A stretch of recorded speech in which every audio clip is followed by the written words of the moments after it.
today's video, we will be discussing 5 multiple mini interview questions. But before we do, just a quick disclaimer, these questions are not guaranteed to be asked at your interview. As you are well aware, a multiple mini interview is challenging and stressful, so we strongly recommend practicing from our 30 multiple mini interview questions found on our website, linked below. With that said, let's get started.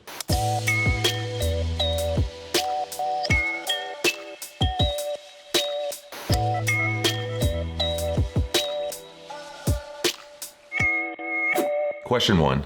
If you were given the opportunity to change one thing about the healthcare system, what would you choose to do? The panel wants to see that you are knowledgeable on the healthcare system in your region, showing a solid understanding of the challenges you might face as a medical provider. It is easy to spend time picking apart the healthcare system. However, this question urges you to take some time for reflection and give your perspective and ideas on how to create positive change. Pick your topic of choice and be ready to provide a balanced view of what you would do to create change. Here's an answer example from our website. I believe that the biggest opportunity for change with the US-based healthcare system is the unequal access to healthcare benefits. People who are not provided coverage through an employer, students, new immigrants, many people cannot afford the hundreds of dollars per month that it can cost to purchase individual health insurance. This issue leaves many people who are in a healthcare crisis feeling lost and desperate. If I could make changes to repair this issue, I would begin by looking at other government structures where access to healthcare is much better. For instance, in the Netherlands, most people have easy access to primary care centers. Health insurance is mandatory, however, it is much more affordable and accessible than the choices we have here in the US. All in all, if I could make a change, I would entertain an offering similar to that in the Netherlands or even Switzerland, which includes universal coverage through mandatory yet affordable private insurance. Question 2. Is it ethical for healthcare workers to go on strike? Why or why not? When you build your response to this question, be prepared to support the pros and cons of each side. You know that the right to strike is a governmental right, yet you are also aware that when essential service providers, such as healthcare workers, go on strike, it must not be to the detriment of the health and safety or welfare of the public whom they serve. Striking for better working conditions is a governmental right, especially when addressing labor negotiations and other critical topics such as patient care. With that said, healthcare workers' strikes can negatively impact many services and communities. Doctors who are on strike face a moral dilemma between abiding by the Hippocratic Oath and addressing or standing up for issues critical to the healthcare industry.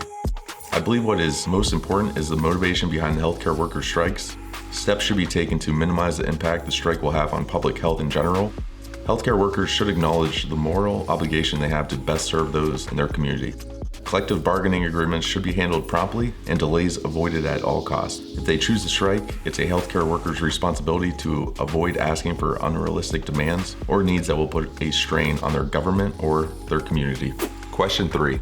Do you believe a family doctor is obligated to report their patient's infectious disease to their public health agency? Why or why not?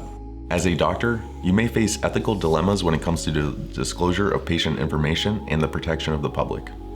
You have a legal duty and moral obligation of confidentiality. However, some exceptions apply. These exceptions occur when doctors are required by law to disclose information or when the doctors are permitted by law to disclose information. This exception may include reporting a patient's infectious disease to the public health agency. Depending on the region where you plan to practice medicine, provide a balanced response to this question, fully supporting your stance. When it comes to reporting the presence of infectious disease to their public health agency, a physician must familiarize themselves with the mandatory reporting obligations in the region.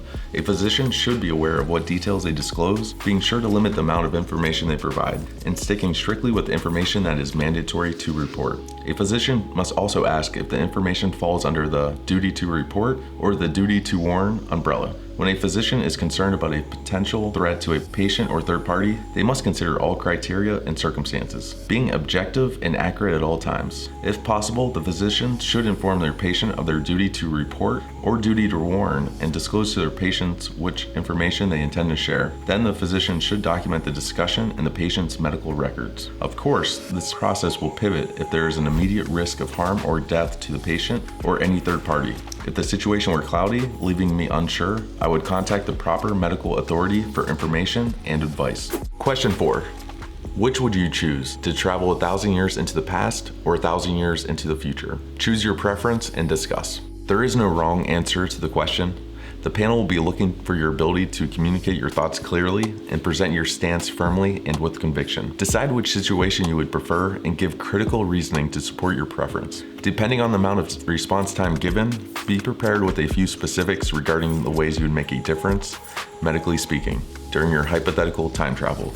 I would rather travel 1,000 years into the past under the assumption that I could keep the knowledge and expertise that I currently have. Being who I am today, I could travel 1,000 years into the past to help fight disease and make significant advancements in the history of medicine. I could help eliminate a lot of risk, death, and disease, better assuring that the world is around for another 1,000 years into the future. Question 5. You have 2 patients who need a kidney transplant. One patient is an elderly physician with kidney failure. The other is a 20-year-old high school dropout brought in again for binge drinking. You have only one kidney. Who do you give the kidney to? The panel would like evidence that you can communicate your approach when it comes to this challenging hypothetical scenario. Be sure to present your thoughts supporting both sides while showcasing your professionalism and strong problem-solving skills. As a physician, I can empathize with the fact that both of these patients are in a position of suffering, and it's up to me to make a sound decision based on my medical expertise. First and foremost, I would put each patient on dialysis while I made my decision. Next, I would research which patient had a better chance of recovering from a kidney transplant surgery by looking into their medical history and performing a series of tests. If I have to choose to provide the kidney to the elderly physician versus the 20-year-old high school dropout, I would make this decision based on their ability to accept the organ and recover from the transplant with minimal complications. My choice would have nothing to do with their career or social status. If the elderly physician presented the best outcomes, I would give him the kidney with the expectations that the organ would provide him with another 15 to 20 years of good health. If the younger patient received the kidney, I would also ensure that he had health coaching related to binge drinking and taking care of his new organ. It would then be essential that the non-recipient remained on dialysis and the organ transplant list until another match became available. Thank you for watching. If you want more interview practice, head over to mockquestions.com today and get started.